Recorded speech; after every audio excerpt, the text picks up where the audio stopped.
কারো গীবত করে ফেললে তার কাছে মাপ চাওয়া সম্ভব না হলে তিনটা কাজ করবেন।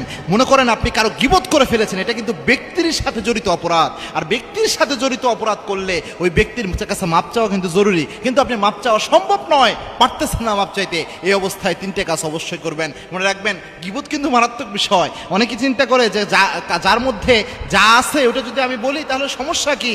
হ্যাঁ, যার মধ্যে যে বদগুণটা আছে ওই বদগুণটা যদি আপনি তার গোপনে বলেন, তার অপ্রকাশ্যে বলেন, আর সে যদি এটা রাগ করে এরকম কোনো কিছু হয় তাহলে অবশ্যই ওইটাকে গীবত বলে। এই গীবত করলে এটা খুব মারাত্মক বিষয়। এবং কি আল্লাহর হাবিব সাল্লাল্লাহু আলাইহি ওয়াসাল্লাম বলেছেন, যে ব্যক্তি আরেক ব্যক্তির গীবত করে সে যেন মৃত ভাইয়ের গোশত ভক্ষণ করলো, এবং যে ব্যক্তি গীবত করলো তার আমলনামার আমলগুলো ওই ব্যক্তির আমলনামায় চলে যায়, ওই ব্যক্তির আমলনামায় আমলগুলো চলে যায়। গীবত খুব মারাত্মক বিষয়, এজন্য কারো গীবত করে ফেললে মাপ চাওয়া সম্ভব নয়। অবস্থা কি করবেন?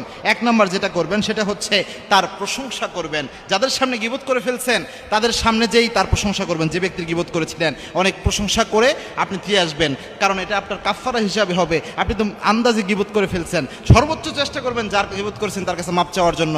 সম্ভব না হলে অবশ্যই তার প্রশংসা করবেন। দুই নাম্বার হচ্ছে আপনি ওই ব্যক্তির জন্য কিছুটা সদকা করবেন কাফারা হিসাবে, কেননা তার কাছে তো আপনি মাপ চাইতে পারতেছেন না। কিছু দান করবেন, আল্লাহ এই দান করবেন, দান করার সময় নিয়ত থাকবে যে আল্লাহ আমি না বুঝে তার গীবত করে ফেলেছিলাম মনের অজান্তে অথবা নফসের তাড়নায় পড়ে, আল্লাহ আপনি আমার এই ভাইয়ের পক্ষ থেকে দানটা কবুল করে নেন। এই যে দান করলেন আল্লাহ চাহে তো এটার বিনিময়ে আল্লাহ আপনাকে মাফ করে দিতে পারে, এই জন্য কারো গীবত করে ফেললে তার জন্য দান করবেন। তিন নাম্বার হচ্ছে কারো গীবত আপনি করে ফেলেছেন, এই অবস্থায় আপনি যেটা করবেন সেটা হচ্ছে আল্লাহর কাছে মাপ চাইবেন। প্রথমত সর্বাত্মক চেষ্টা করবেন তার কাছে মাপ চাওয়ার। মাপ চাওয়া সম্ভব না হলে তার প্রশংসা করলেন যাদের সামনে করেছিলেন। দুই নাম্বার হচ্ছে তার জন্য দান করলেন, কোনো না কোনো কিছু সদকা আপনি করলেন। তিন নাম্বার হচ্ছে এবার আল্লাহর কাছে মাপ চাবেন। মাপ চাওয়ার সময় আল্লাহকে বলবেন, আল্লাহ ওই ব্যক্তির কাছে মাপ চাওয়া আমার সম্ভব নয় গীবতের জন্য, চাইতে গেলে আরও বেশি গ্যাঞ্জাম লাগতে পারে, সম্পর্ক নষ্ট হতে পারে, অথবা সুযোগই নাই, তাকে খুঁজে পাওয়া সম্ভব নয়। আল্লাহ আমি এই ব্যক্তির জন্য দান করেছি, ওই ব্যক্তির প্রশংসা করে কাফারা হিসেবে দিয়েছি, আল্লাহ আপনি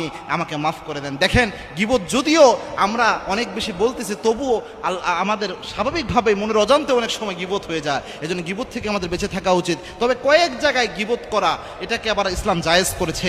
যেমন একজন ব্যক্তি এমন কিছু করতেছে যেটা সমাজ নষ্ট হচ্ছে, যেটার কারণে একটা পরিবেশ নষ্ট হয়ে যাচ্ছে, এই ব্যক্তি থেকে সতর্ক করার জন্য আপনি গীবত করতে পারেন। অথবা আপনার এলাকায় কারো মেয়ে দেখতে আসছে, আরেক এলাকা থেকে খোঁজ নিতে আসছে যে মেয়েটা কেমন অথবা ছেলেটা কেমন। এখন মেয়ে দেখতে যখন আসছে আপনাকে জিজ্ঞেস করলো যে ভাই অমুকের মেয়েটা কেমন, আপনি বললেন খাস রাবেয়া বসরি, এর চেয়ে বড় আল্লাহর ওলি এই এলাকা একটা মেয়েও নাই, অথচ ওই মেয়ে নামাজ কালামে ঠিক করে পড়ে না। ওই ছেলেটাকে যখন ওই জায়গায় বিয়ে দেওয়া হবে আপনার এই ভুল ইনফরমেশনের কারণে, এই যে আপনি চিন্তা করলেন গীবত করলে তো সমস্যা, এই জন্য আপনি মিথ্যা কথা বলায় আজেবাজে প্রশংসা করে দিলেন।